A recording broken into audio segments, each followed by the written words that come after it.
What's going on, everyone? Chris here, welcome to the channel. Today we have the Creality K1 Max. But is it a K1 Max? Yes, there's been plenty of unboxing, yes, there's been plenty of reviews.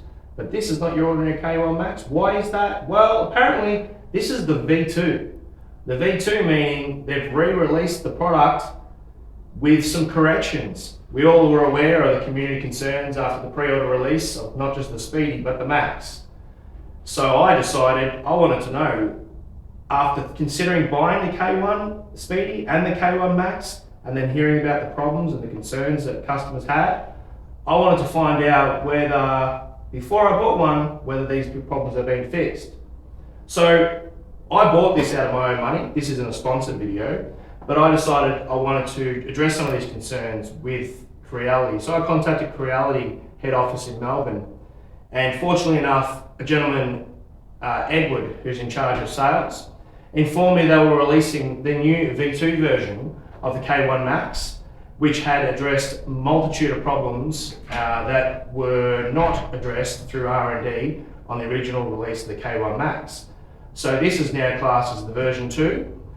So what we're going to do today is we're going to unbox this, we're going to have a look at it, we're going to address the problems that we've had that we received from a data sheet from Creality, and see if what they've improved, see how it affects performance of the printer, and see if they actually have fixed the problems that they had on the original version. So stay tuned, check it out. We're also going to look at the new filament range.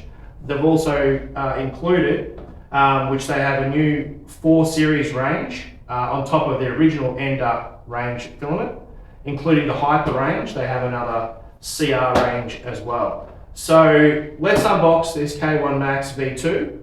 Let's check it out. Let's address and see if they have solved and fixed those problems that so many people were complaining and unhappy about, as they should have been.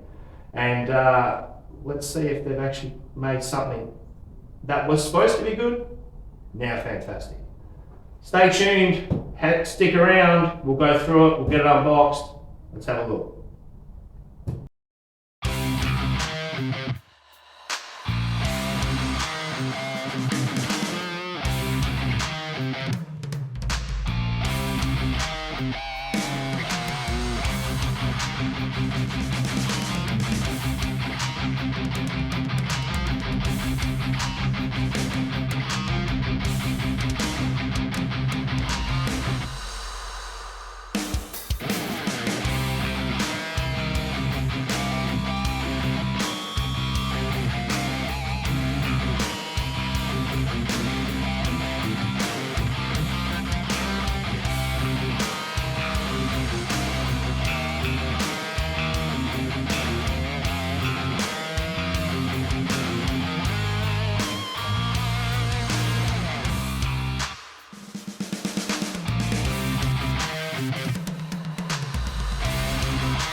Well, here it is, guys. Creality's K1 V2.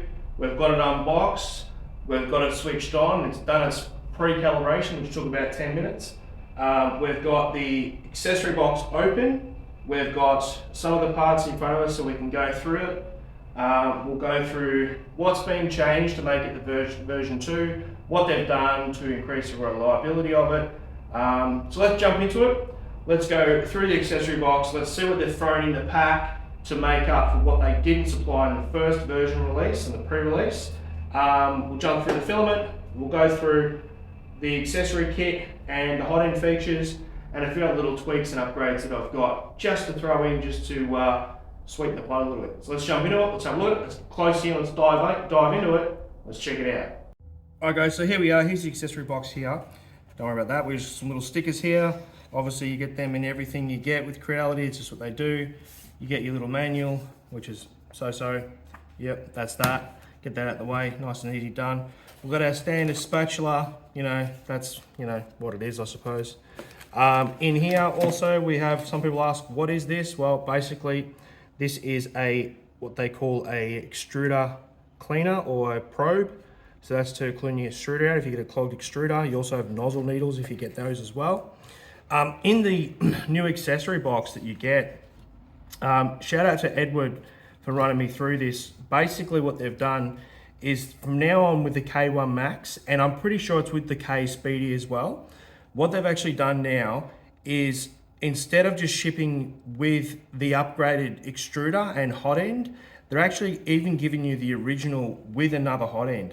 Now, what I'm going to do now is I'm going to show you that. Obviously, before we get into that, you do get your bonus spindle or filament, 1 kilo filament, Hyper PLA, which we'll go through in a moment, 1.75 millimeter for high speed printing.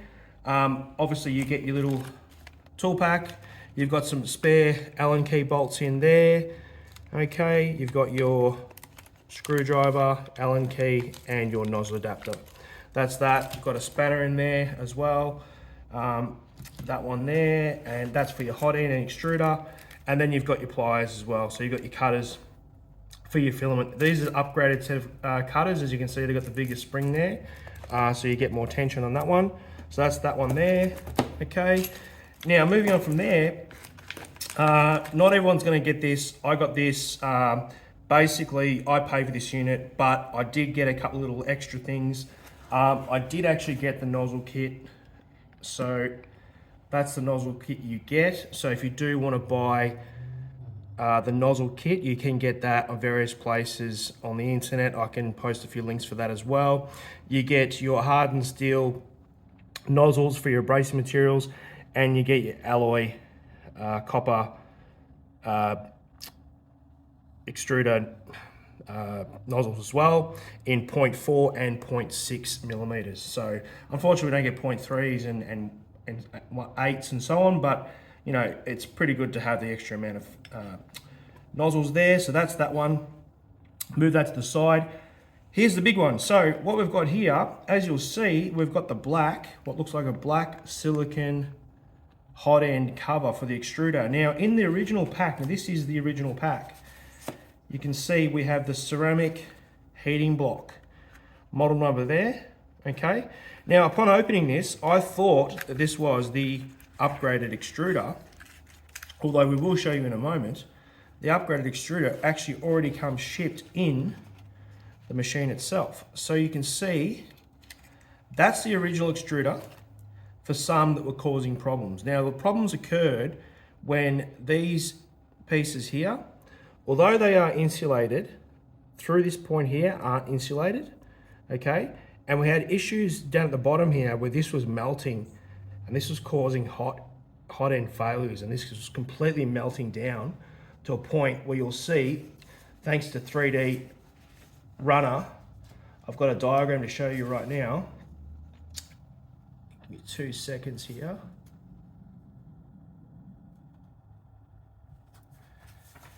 And you'll see they did a firmware upgrade, so you can see how that melted. That's definitely not a good thing. So that's that. So what we're going to do now is we'll have a look at that. We'll get that one out, leave that one there. Now what they do send to you, which is quite strange, I'm not sure if this is just the initial upgrade. I assumed that this was to be swapped over manually myself, but they have in actual fact included, as you can see, the red, which is a higher temperature cover for the extruder, and the upgraded extruder as well, which you can see straight off the bat. There is a huge difference in how that's designed. So you can see from there, okay, once again, we've got, I'll open it up so we can get a better view at it. So for all those people who are wondering, if they buy a K1 Max, do they have to buy the upgrade? The answer is no. As of August the 30th, 2023 this year, every Speedy and every K1 Max, if it's new stock, should arrive with this extruder. Now there's big differences with these extruders. As you can see, not only have they insulated, okay, the cabling all the way down to the hot end, okay, they've also increased it an alloy heat break shaft that protects it from the hot end, so it's not wire's not exposed, so it doesn't melt. Okay, they've increased the actual size and the dimensions of the copper core, and they've also included a brass copper nozzle brake with a hardened steel tip. So that's completely different. So that's the new one. That's the old one. Another thing to mention is they've included the higher hot end heating core as opposed to the standard alloy. So you can see there's a big difference there. One had the wires that were directly attached to the ceramic heating block, whereas now you can see they're separated to the side and that one there. So there's a big difference there. So hats off to Creality for doing that. They have obviously been replacing, a lot of people complain about Creality, but one thing I'll give them credit for is they have addressed it, which is a massive, massive issue. So that's what you do get. Now, the other thing to keep in mind is with this, they included this one as a spare. They've thrown this one in as well. But I noticed when I had a look at the new K1 version 2 machine, it's actually already got this one already installed, which is actually awesome because it means you get this one installed in the V2 on the K1 Max and the Speedy, and you also get a spare one of these as well. Plus, I've just decided to leave the original one in there, just, you know, just in case. I mean, you can use it, you can not use it. Some people have had no problems with it. Depends on, you know, your speeds and what heat you are. I personally probably wouldn't use it with what's happened in the past, but at least you get a complete spare ceramic hot end, the version 2, and you also get one pre-installed. So for those of you who's wondering about that, you do get one pre-installed in the printer as well as a spare one in the box as well. All right guys, touching base on the CR Creality Series 3D printing filament. Once again, thanks to Edward, shout out to Edward from Creality HQ in Melbourne, Victoria, Australia, sent this to me. As I said, I'd be doing a review on this product. Once again, this I did get sent to me for free. Thank you, shout out to Edward, Creality. I did pay for everything else myself. This is the new CR line.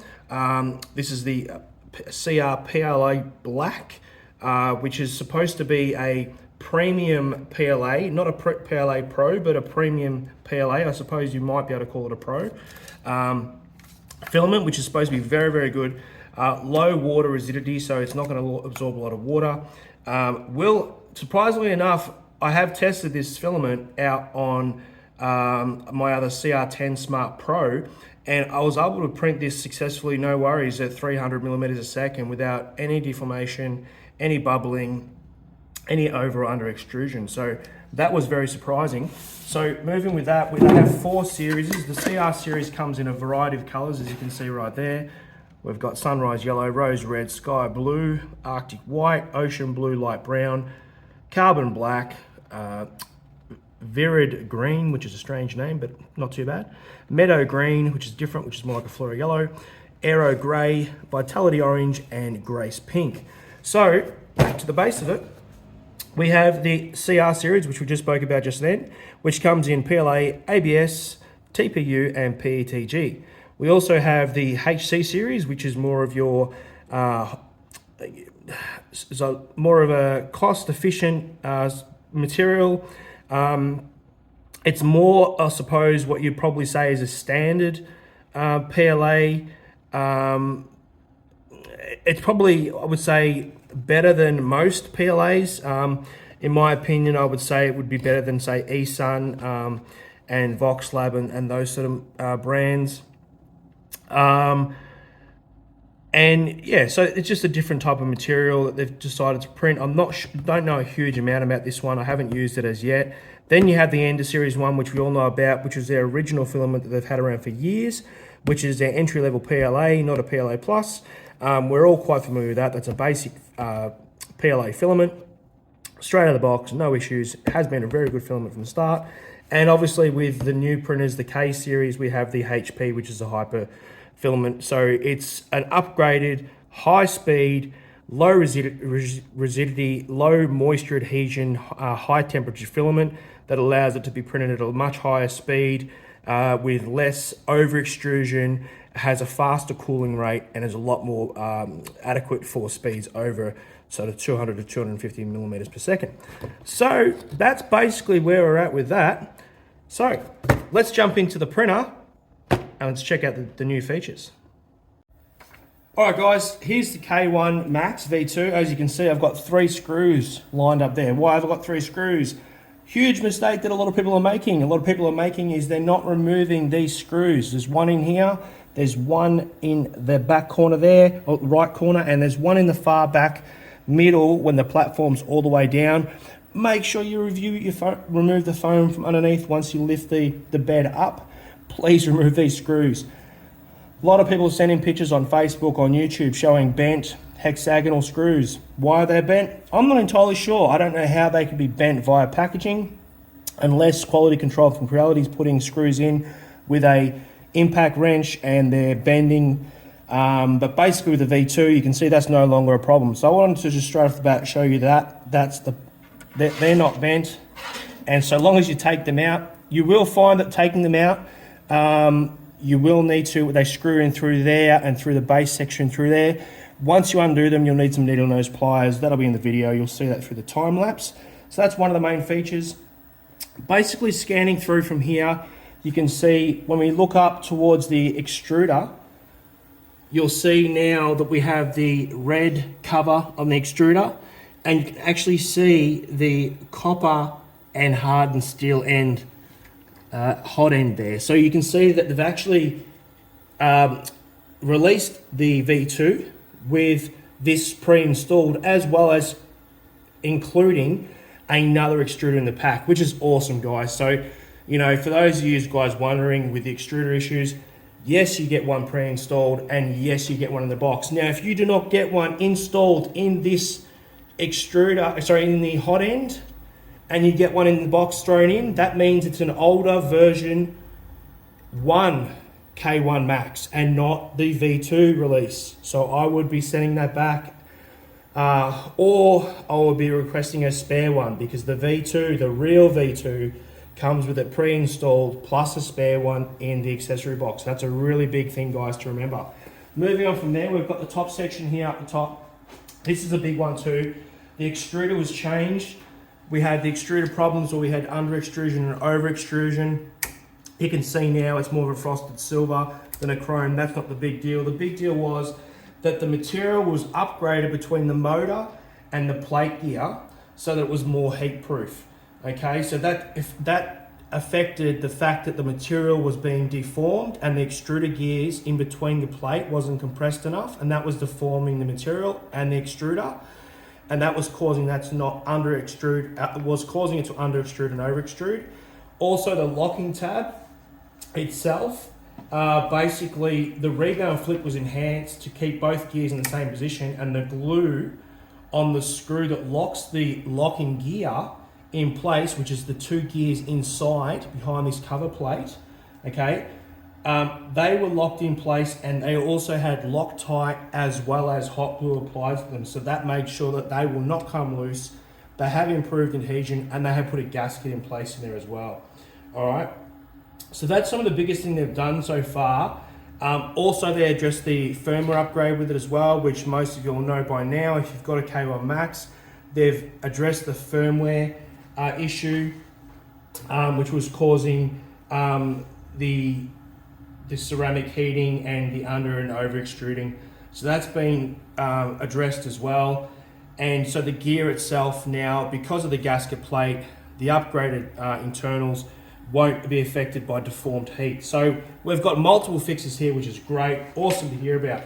Now, obviously we've got a lot of upgrades that can be done to this system. One of the biggest things that people have mentioned is the tubing for the Bowden tube that rubs across the top of the glass. Obviously you've seen, you can print top sections that people have designed and made, slide covers, hinge covers, 270-degree door covers, fan covers, shroud covers, and so on. One of the big things that I've realized is with the gear system and the railing, I would recommend using a lithium grease on these rails right here. And the reason why I would recommend that is because these rails are not carbon like some of your Bamboo Lab printers. They are stainless steel machined with a bearing collar inside them. You can use grease, but there's no way without pulling the extruder all the way apart without greasing those. So my opinion in that would be to actually buy a WD-40 type lithium spray grease. A little bit goes a long way. Spray a little bit on your finger, rub it over the shafts of the rails of the axis, and that will improve the motion and wear and tear. Make sure you can see, obviously, some people complained early on the belts weren't lined up. The belts are now true now as well. They've checked and improved that. And lastly, one little thing, these gears on the bottom, you can see these black gears at the back here on the left and also on the right. Now, the size of those gears is what has increased the speed capacity, okay, up to the speed of 600. So it's like changing the gearing in your motorcycle. What some people have found is when they've done the top speed, 600 milliseconds, 500 milliseconds, that they've had what they call ringing and they haven't been able to get smooth prints. So basically what some members have found is by swapping out to a smaller tooth gear, or a smooth gear for that matter, it can remove the ringing. Now, one of the things that people have suggested is getting one of these here. It's a 20 TB5W6. Now that does actually reduce the size and the speed of the printer, but it also removes the ringing. So there'll be a test in the next video I do where I swap out those gears, and I'm going to do a test between smooth gear and a tooth gear with a 20 TB5W6 to a smaller gear on the rear, and we'll see how the ringing goes on that. So basically from here, guys, that's pretty much the K1 Max version 2. I hope you've enjoyed the video. Basically, stay tuned, more videos to come. If you've got any questions, leave a comment below. Any suggestions, leave a comment below. Like, subscribe, help brother out in the algorithm, guys. I'm here with you. I'm in the printing game. We're trying to do the best we can to keep these products alive. Make sure the quality and control standards are up higher and higher every time. The last thing we want is burning our hard-earned money on products that don't live up to the hype. So, you know, community pressure, community voice and opinion is what it's all about, and that's what keeps these companies improving their design and keeps them ahead of the game and gives us value for money. Like, subscribe, share this video, and links in the description for everything I've mentioned below. Peace. See you next time.